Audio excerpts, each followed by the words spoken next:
I am the son of an oil man. I lived overseas all of my life. I was very fortunate in both having several graduate degrees and being a Marine Corps infantry officer, Marine Corps intelligence officer, and then a clandestine intelligence case officer. I've programmed imagery satellites. I've helped steal signals code books. I've done counterintelligence. I'm basically intimately familiar with the way in which the U.S. government does or does not do the craft of intelligence. What you need to know is I'm a spy saying spying doesn't work. It's costing you $1.2 billion a week to produce the president's daily brief for a guy that can't read.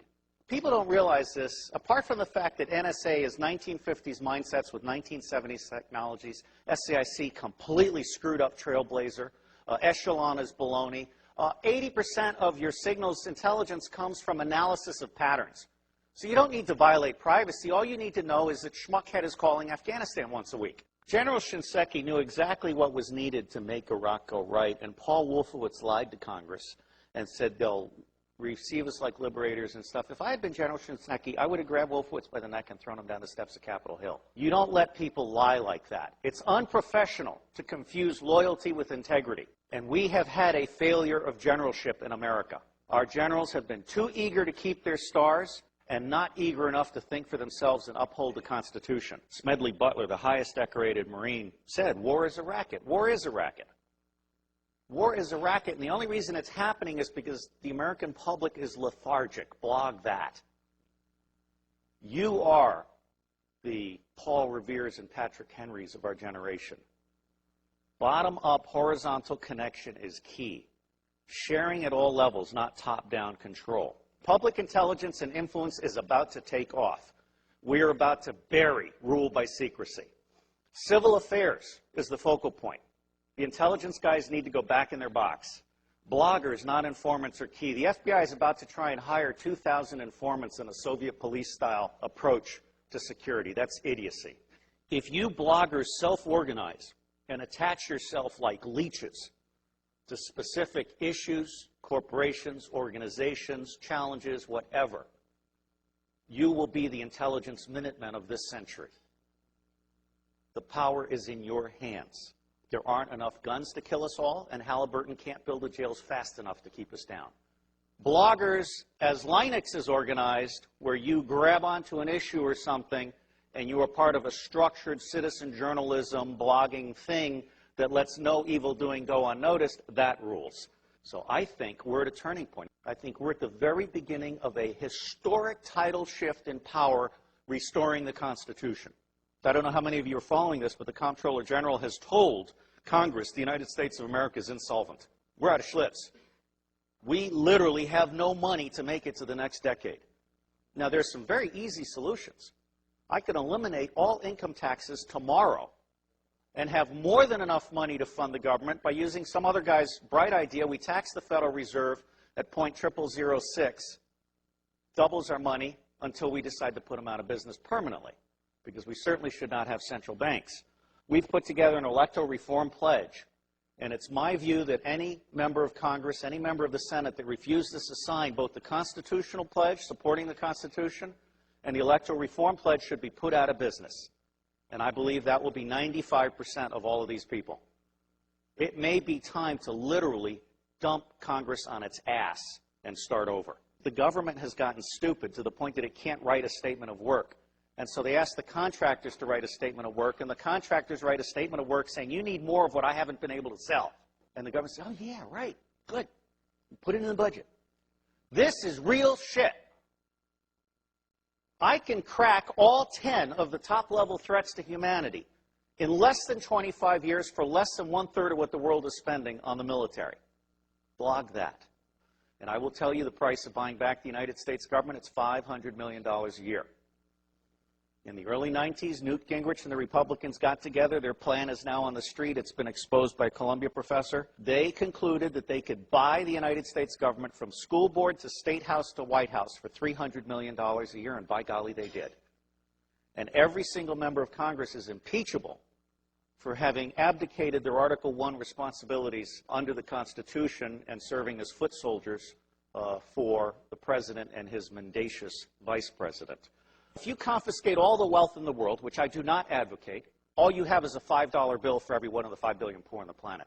For what we have spent on the Iraq War, I could have given a free cell phone to every one of the 5 billion poor on the planet. I could have taken the 10% residual capabilities on DoD satellites, abandoned communication satellites, and I could have provided free T1 to the Southern Hemisphere. Blog that. That's the kind of stuff we have to do. Because if we don't do that, those 5 billion people, instead of producing wealth that stabilizes the earth, are going to produce plagues, epidemics, criminal gangs, drugged up people. Ralph Peters, a friend of mine, and the bottom line here is the only path to wine, women, and wealth for badasses anywhere on the planet that have no money is guns. And what's happening here is we're at the very beginning. We're just starting to come out of our little eggshell. When the industrial era began, it broke the connection between kinship and trust. And it started treating people as commodities. And then we lost sight of our government and we allowed the corporations to buy the government. The United States of America no longer represents we the people. But you can change that. The reason it's not working today is because we have a military-industrial complex that profits from secrecy and war, and it does not profit from efficiency and peace. Blog that. The bottom line here is that central banking is an evil cancer. These people are selling us credit they don't have so they can take profits they don't deserve out of our pockets. That's nuts. The United States government is constitutionally chartered to print money on the good faith and credit of all of us and not pay interest. Why are we being such fools? Well, unfortunately, if you fight them, you get assassinated. Lincoln and Kennedy were both about to print money and not borrow from the banks. I can't connect those two dots, but I can tell you they're side by side. But the reality is the federal government is broken in every possible way. And it's going to be localized, bottom-up resilience networks. They're going to save us. That's where you guys come in. Our educational system stinks. It beats the creativity out of kids by the time they're in the 4th grade. It forces you to become a blogger or hacker in order to become creative. So you guys are the lifeboat. We've gone from America the Beautiful to America the Shit. Now, I believe we need to start blogging retrospective impeachments. I'm not saying we need to hang them or tar them or feather them, just out them. I think it's time for citizen investigative journalism to go deep and go back and go current. And people need to understand they can't get away with this stuff. There is absolutely no lack of solution, and there is also no lack of money. What is lacking is the popular political will to exercise our God-given right to be in charge. I got thrown off Fox News for saying the global war on terror wasn't real. Well, it's not. Okay? I mean, until we can get to one man, one bullet for the top 6,000, we can contain the next level and we can provide a quality of life for everybody on the planet at the lowest level, we're not going to get it. The Air Force solution for terrorism is to kill one guy in an entire village, which of course creates 100 to 200 additional terrorists because of that indiscriminate war crime. It's just nuts. And it's nuts because the media isn't doing their job, and so it falls to you. And my dream is to have someone adopt every zip code and start doing that weekly report for their zip code. And then those little reports will start having babies, and it'll start spreading. Your government is stupid, and they're stupid deliberately. The intelligence community does not do open source information because they like to think that the cabinet departments are doing their open source information. That's not true. The cabinet departments don't know how to do decision support. What they know how to do is take stakeholder interests and turn them into policy that increases budget share. That is not what I call reality-based budgeting. Politics today has gotten so dirty it's not worth anybody's time if they've got a brain. Well, I don't have a brain, I have a soul. And I believe that America needs to get back in the business of managing itself. I am absolutely certain that central banks are an evil.